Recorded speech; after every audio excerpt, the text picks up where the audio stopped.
நீங்கள் யார்கிட்ட ஒர்க் பண்ணிக்கிறீங்க, எக்ஸ்பீரியன்ஸ் என்ன சார்? நான் வந்து இப்போ சினிமாவில் வந்து சாதிக்கணும்னு வந்து போராடிக்கிட்டு இருக்காரு சார் அவர், பொற்செல்வன் அப்படின்ட்டு. அவர் வந்து பார்த்தோம்னா இங்கே படிச்சிருக்காருங்க, சினிமா பிரிட்ஜ் அகாடமியில் படிச்சிருக்காருங்க. படிச்சுட்டு திடீர்னு வீட்டு சூழ்நிலையினால மேரேஜ் ஆயிடுச்சுங்க அவருக்கு. அவர் வந்து பேங்க்கில் வந்து வேலை செய்கிறதுக்காக போயிட்டாருங்க. நாங்கள் வந்து எதர்ச்சியாக வந்து மீட் பண்ண சொல்ல வந்து பார்த்தோம்னா, இந்த மாதிரி வந்து நானும் சினிமா கனவோடு இருக்கேன், அவரும் சினிமா கனவோடு இருக்காரு அப்படின்னு சொல்லிட்டு பேசும்போது தெரிஞ்சு, அதுக்கப்புறம் அவருக்கு வந்து ஒரு ஸ்கிரிப்ட் இருக்குது அப்படின்னு சொல்லிட்டு அவர் சொன்னாருங்க சார். அது மூலயமா வந்து என்னுடைய கனவையும் வந்து அவருடைய கனவாக கூட சேர்ந்து பயணிச்சு போகலாம் அப்படின்னு சொல்லிட்டு ரெட்டைக்கோடுன்னு ஒரு ஷார்ட் ஃபிலிம் ஒன்று பண்ணோம் சார். அது வந்து யார் டைரக்ட் பண்ண? பொற்செல்வன் அவர் டைரக்ட் பண்ணார், அவருடைய ஸ்டோரிங்க சார். அதில் நான் அசிஸ்டன்ட் டைரக்டராக ஒர்க் பண்ணேன் சார். அதுக்கப்புறம் இன்சிடென்ட்டுன்னு வந்து பார்த்தோம்னா என் ஃப்ரெண்டு ஒருத்தர் வந்து பண்ணார் சார், எங்கள் ஊர்க்காரர் வந்து பண்ணார் சார், இன்சிடென்ட்டுன்னு ஒரு ஷார்ட் ஃபிலிம். அதுலேயும் வந்து நான் இந்த மாதிரி ரெட்டைக்கோடு பண்ணது வந்து பார்த்துட்டு என்னுடைய ஒர்க் வந்து ஓகே நல்லா இருக்குது அப்படின்னு சொல்லிட்டு என் ஃப்ரெண்டு அவர் கூப்பிட்டாருங்க. அசிஸ்டன்ட் டைரக்டராக ஒர்க் பண்ணீங்க, உங்கள் ஒர்க்கு நல்லா இருக்குன்னு உங்கள் ஷார்ட் ஃபிலிம் பார்த்தவருக்கு எப்படி தெரியும் சார்? நான் வந்து காலேஜ் படிக்க சொல்ல வந்து அண்ணா யூனிவர்சிட்டி ஆரணி கேம்பஸில் வந்து படித்தேன் சார். அந்த கேம்பஸில் வந்து படிக்க சொல்ல வந்து ஷார்ட் ஃபிலிம் கான்டெஸ்ட் நடத்தினாங்க சார். அதில் வந்து ஒரு 20 ஷார்ட் ஃபிலிம்ஸ் வந்து எடுத்திருந்தாங்க சார். அதில் வந்து என்னுடைய ஷார்ட் ஃபிலிம் வந்து ஜங்க் ஃபுட்ஸ் ஜாக்கிரதை அப்படின்ட்டு ஒரு ஷார்ட் ஃபிலிம் ஒன்று பண்ணியிருந்தேன் சார். உங்களோடதுன்னா நீங்கள் நான் எடுத்தது சார், நீங்கள் நான் எடுத்தது சார், நான் டைரக்ட் பண்ண ஷார்ட் ஃபிலிம் சார். அது வந்து ஃப்ரெண்ட்ஸ் நாங்கள்லாம் சேர்ந்து பண்ணது, காலேஜில் படிக்கிறவங்கலாம் சேர்ந்து பண்ணதுனால வந்து அந்த ஜங்க் ஃபுட்ஸ் ஜாக்கிரதை அந்த ஷார்ட் ஃபிலிமை பார்த்துட்டு எங்கள் டீன் சார்லேருந்து வந்து இந்த கெஸ்ட்டு சார்லேருந்து எல்லாருமே வந்து அழுது இந்த மாதிரியான ஒரு கிளைமேக்ஸ் நான் வந்து எதிர்பார்க்கல. நான் வந்து எல்லாருமே வந்து ஒரு ஹாப்பி என்டிங்காக தான் வந்து கொடுத்துருந்தாங்க. நீ அந்த அளவுக்கு ஒரு தாக்கத்தை ஏற்படுத்துகிற மாதிரியான ஒரு கதையை கொடுத்துருக்க அப்படின்னு சொல்லிட்டு அவர் பேசுனது வந்து வீடியோ வந்து எங்கள் ஃப்ரெண்டு அவர்லாம் வந்து பார்த்துட்டு அது மூலிமா வந்து ஓ இந்த அளவுக்கு வந்து உனக்கு திறமை இருக்குது, சரி நீ வா நம்ம சேர்ந்து பயணிக்கலாம் அப்படின்னு சொல்லிட்டு ஃப்ரெண்டு அவர் சினிமாவில் இங்கே ஒர்க் பண்ணிக்கிட்டு இருக்காரு சார். அவர் இன்சிடென்ட்டுன்னு அவர் பண்ணவர் கணேஷ் முனுசாமி அப்படின்ட்டு வந்து அவருமே எல்லாருமே வளர்ந்து வரவங்க சார். யாருமே உங்களோடது ஸ்டோரிகள் இருக்கா? ஓ, நீங்கள் உங்கள் படத்தை பற்றி சொல்கிறீங்க பண்ண மாதிரி வீடியோஸ் தான் சார் இருக்குது. என்னம்மா வீடியோஸ் இருக்குது சார், நாங்கள் மேக்கிங் வீடியோஸ் இல்லை, உங்கள் ப்ராஜெக்டோட வீடியோ. ஜங்க் ஃபுட் ஜாக்கிரதைன்னு சொல்கிறீங்க, அது எங்கே இருக்குது சார்? இப்போ கீழே ஃபுட்டேஜ் கொடுத்துருக்கேன், பென்ட்ரைவில் கொடுத்துருக்கேன். ஓகே அதுதான் கேட்டேன், பென்ட்ரைவ் அது கொடுத்துருந்தா ஓகே, அதனால தான் கேட்டேன். ஏன்னா நாங்கள் பார்ப்போம், அதனால தான் வந்து பென்ட்ரைவில் கொடுத்துருக்கேன். பரவாயில்ல, அங்கே கொடுத்துட்டீங்கல்ல, அவ்வளோதான். இப்போ நீங்கள் எங்கேருந்து வரீங்க? திருவண்ணாமலை சார். நீங்கள் அங்கே தான் இருக்கீங்க? ஆமாம் சார். அப்போ சென்னையில் எப்படி சினிமா ட்ரை பண்ணுவீங்க சார்? ஃப்ரெண்ட்ஸுங்கெல்லாம் வந்து இங்கே சினிமாவில் ஒர்க் பண்ணுறாங்க சார். இங்கே இந்த மாதிரி ஆடிஷன் இந்த மாதிரியான சொல்லும் போது அவங்க வந்து ரூமில் வந்து தங்கியிருந்து ஆடிஷன் அட்டன் பண்ணிவிட்டு இல்லை 1 வீக் ஒரு 2 வீக் வந்து போகிற மாதிரி இருந்தால் அங்கேருந்து ஒர்க் பண்ணி கொடுத்துட்டு போவோம் சார். அந்த மாதிரி.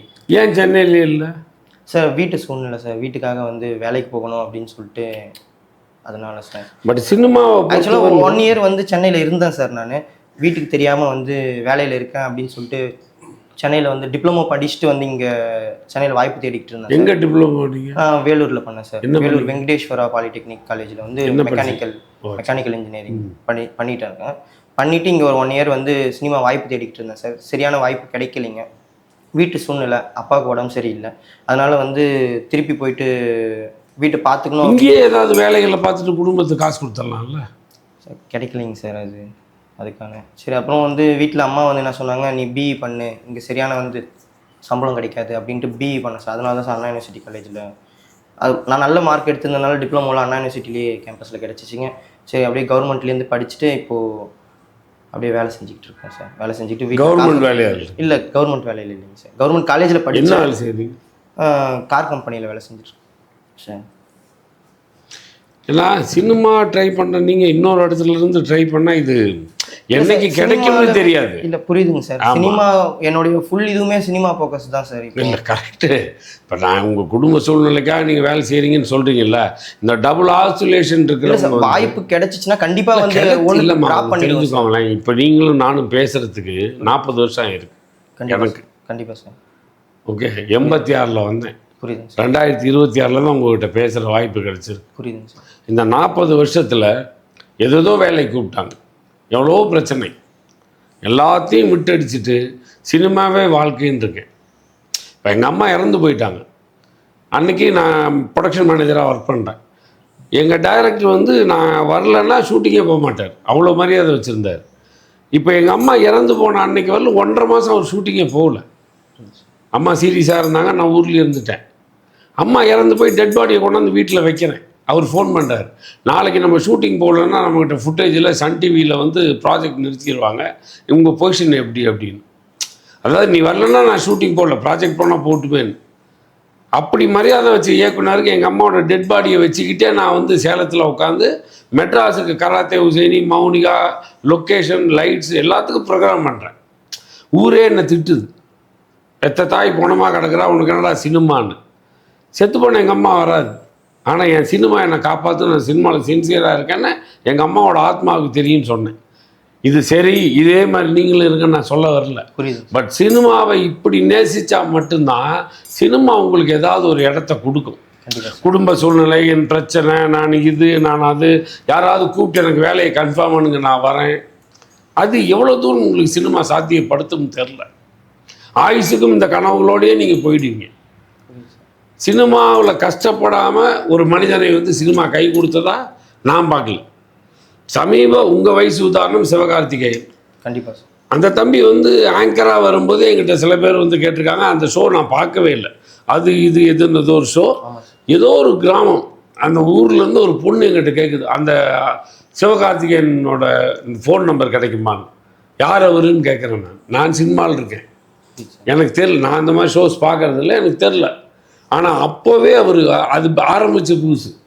அன்னைக்கே வந்து இந்த பையனோட நம்பர் வாங்கினு இவன் நல்லா வந்துடுவான்னு எங்கேயோ இருக்கிற ஒரு பொண்ணுக்கு தெரிஞ்சது. அந்த தம்பியோட ஹார்ட் ஒர்க் இன்றைக்கி இங்கே வந்திருக்காரு.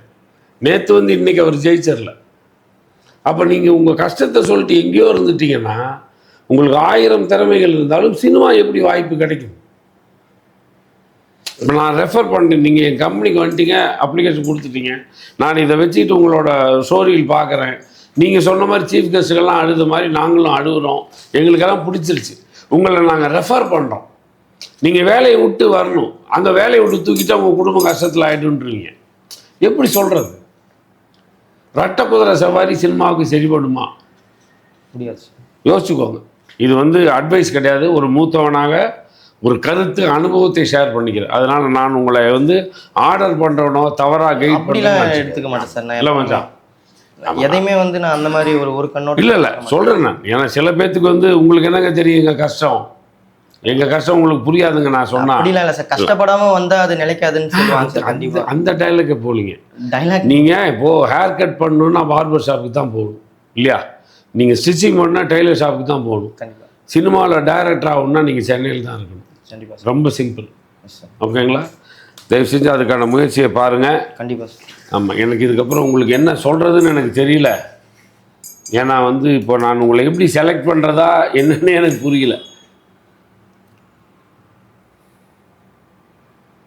நான் செலக்ட் பண்ணி வச்சுருக்கேன், பட் நீங்கள் வந்து கண்டிப்பாக இதுக்கான ஒரு நல்ல முடிவு எடுங்க. நான் உங்கள் படத்தை பார்த்துட்டு சரிங்க சார். ஓகே என்ன பண்ணாது ரெட்டைக்கோடு இன்சிடென்ட் இல்லை நீங்கள் டைரக்ட் பண்ணுங்க. ஜங்க் ஃபுட்ஸ் ஜாக்கிரதை. அச்சா,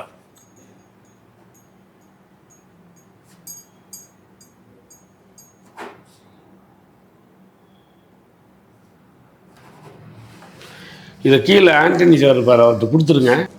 என்ன இந்த மாதிரி சொல்லிடுங்க, என்னோட படத்தை வந்து கம்பெனியில் பார்க்க சொல்லியிருக்காங்க, நான் சொல்லுங்க, நான் பேசிக்கிறேன். கண்டிப்பாக நான் ஏதாவது செய்வேன். மைக்கு கொடுங்க. இருமா இருமா.